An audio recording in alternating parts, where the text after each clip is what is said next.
So, hey, welcome back guys, and we're back in Dave's garage, and I hope you enjoyed the last video with Dave fitting the barrel. In this video, Dave's going to be fitting the cylinder head. Yeah, and so I just want to remind everybody that these aren't exactly how to do it videos. They're more of the way we're just documenting how I did it. There's probably many different and better ways to put a bike together.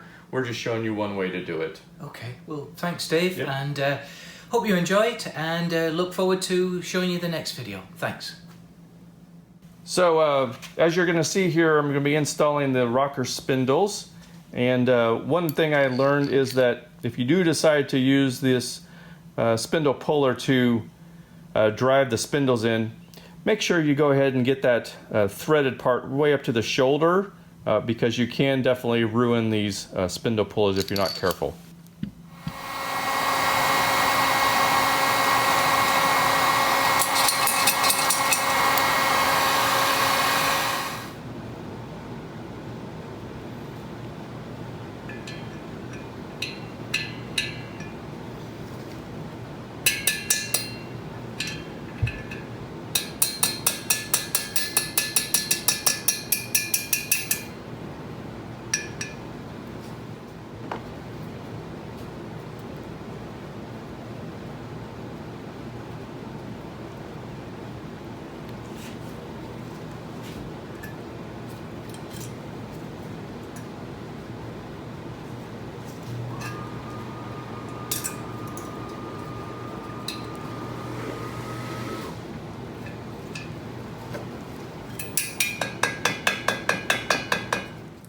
Now that we've got the barrels and pistons ready to go, push rods are in, head is right down here to my right.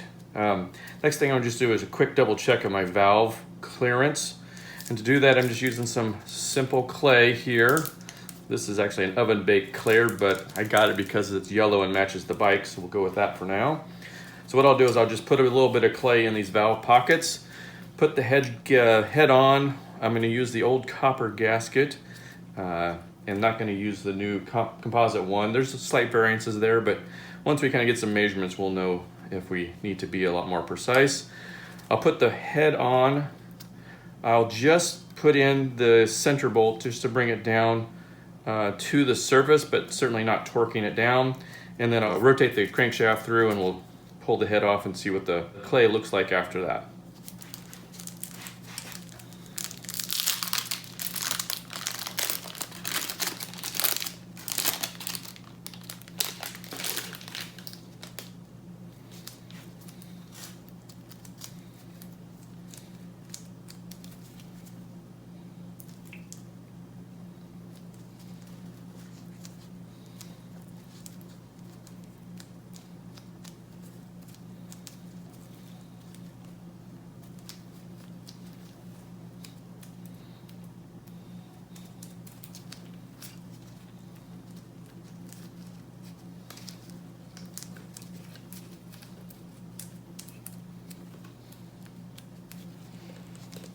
Making sure to keep the clay away from the walls of the cylinders and just kind of keep it up into those valve pockets.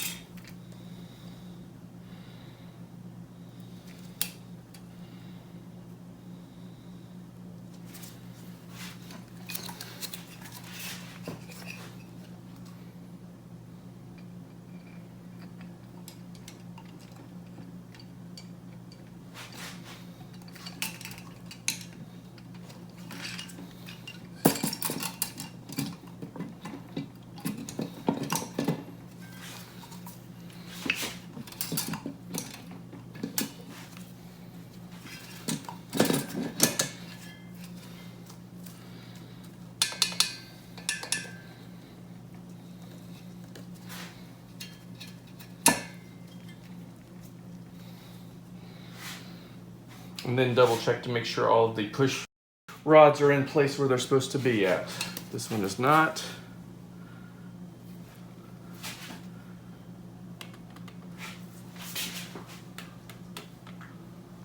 This one is. You can actually see the intake push rods much better from the front. So we've only got one out of place. We're gonna lift the head up slightly and fix them.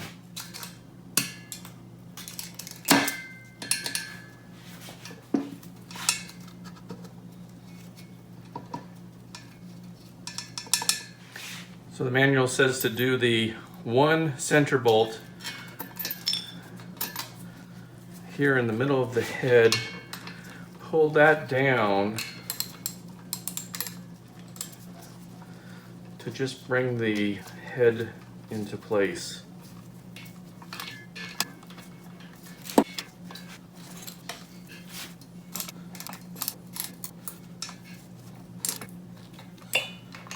We'll call that good for now. In order to actually turn the engine over, I need to put the front pulley back on.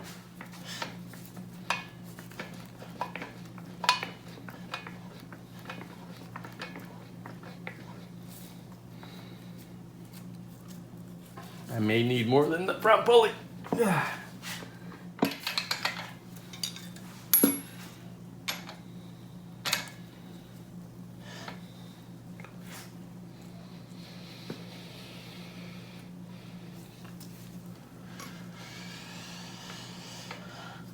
You should be seeing all of the valves moving up and down at this point. Now obviously my clearances aren't set.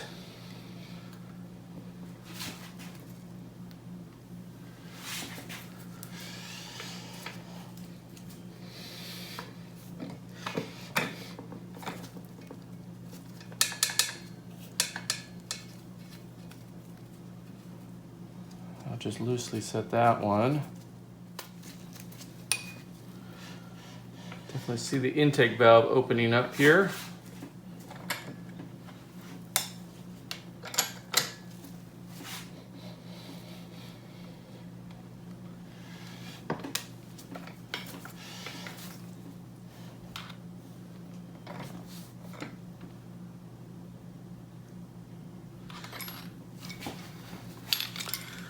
I should hopefully now have a good indication of the status of the clay.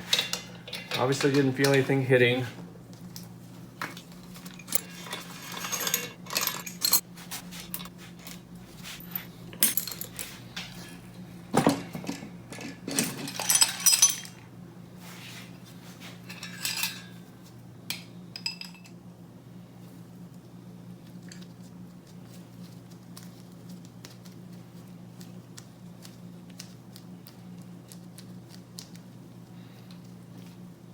I don't see any indentations at all from the intake valves.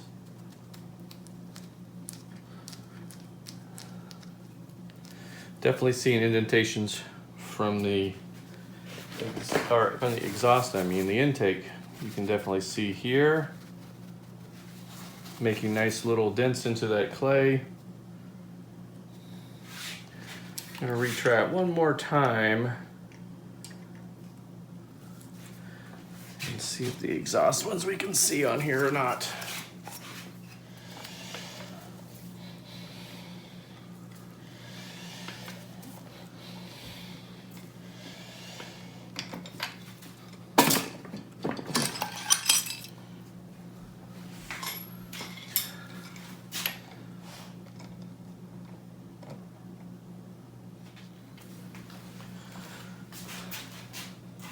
Sadly, I'm getting quite good at taking his head on and off, but now I'm ready. I swear I'm ready. First thing we're going to do is make sure we got our copper coated gasket. It's not a copper gasket, it's copper coated. Put that carefully over the push rods, which are smeared with assembly lube, over the two front studs, and now into place.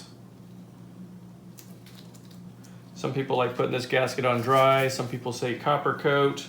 I'm gonna go with the copper coat just because. I don't know why, but I'm gonna do it. And then we'll put that head back on and get her down. The real trick is really sneaking past these push rods, making sure you do get them fully seated. With the head off of the bike, it's relatively easy. And now we're gonna watch me take like 9 takes at this.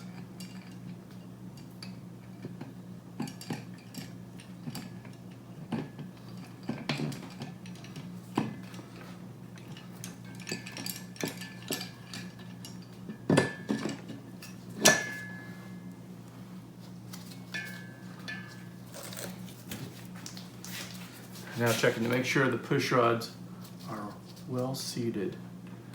Definitely see them all in here. Push that one. That one's seated. That one is not. Make sure you got a small pointy tool that can help you move them into position. That one's in.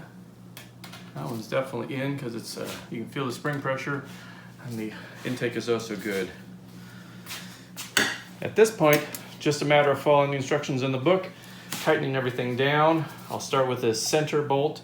As per the manual, pull it down just a little bit because that's going to pull the center of the head in, and then you just work your way around. Spark plugs first, and I think then the underneath ones, and then up at top and in the back too. So off we go. Usually this is the riveting part of most videos that they leave out because who really wants to see somebody screwing around with a bunch of nuts and bolts? And we still might cut it out, so if you hear this part of it, we didn't. This center one is really nasty. Make sure that that washer actually got underneath the bolt. Just double checking to see inside that cavity that we actually did get it in the right spot. And now grab and pull that head down against that spring pressure.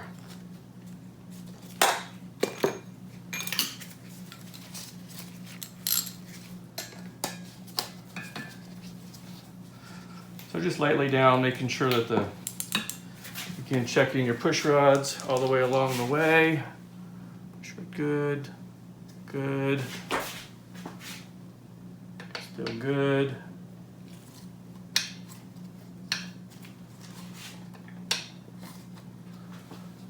And back one good. And just making sure we're down against the gasket, not too hard. Just make sure we're flat here and off we go.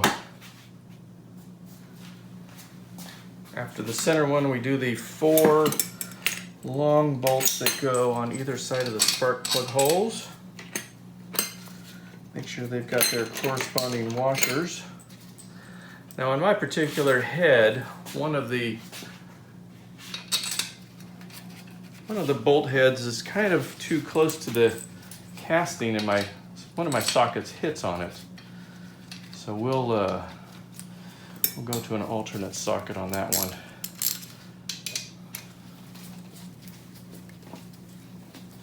Again, we're just running these down, not putting any torque on the head at this point. There's a very good chance I can't get to the back nut, so I'm going to have to actually save the full torquing down until the engine's back actually in the bike. And just running these down to the washer. Always keeping all of my orifices closed up. Without a doubt, these washers will find their way into a hole somewhere. Again, that's the 4 outside ones up against their washers. And now we go with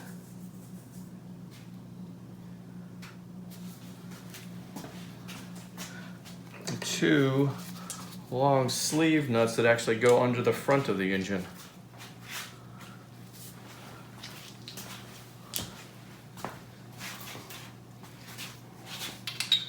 You have plenty of time while you're trying to put this head on to think to yourself, what kind of masochistic engineer was involved in this?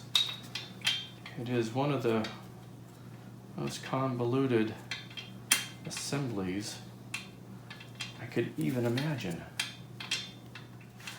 Now again, no washers on any of the hardware that goes up underneath the barrel, which might be the only blessing in this whole activity.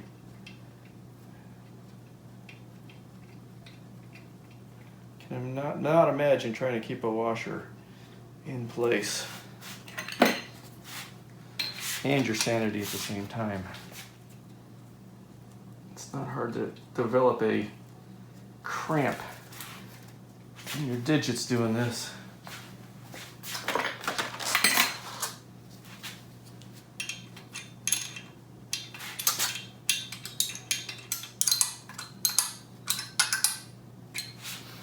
Again, just snug up. So at this point, we've got 3 nuts left. It said a short nut, but I've got 2 here and 1 in the back. I'm gonna have to go with the long one. Even though you can see this nut quite well, it is possibly the hardest to get started. At least it is for me. But there's much joy when you do get it started. And then the last 2 in the front of the engine again. Again, these are very tricky. You've got to make sure that you have the washers down over these studs correctly. I'm gonna try a magnet this time. I don't know what you would do if you had stainless steel.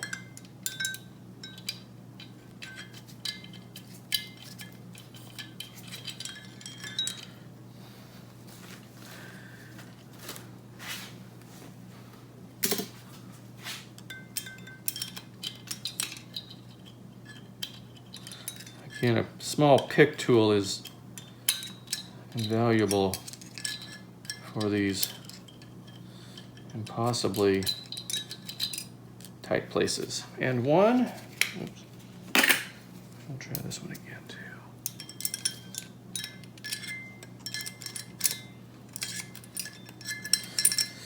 There we go. Magnetic tool like this should be the first tool in your toolbox.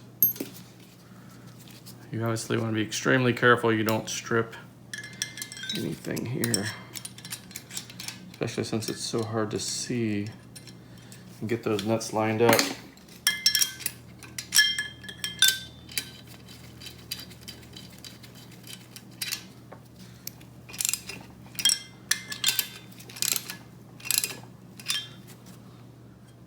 At this point now, everything is snug. I'm not going to torque things down.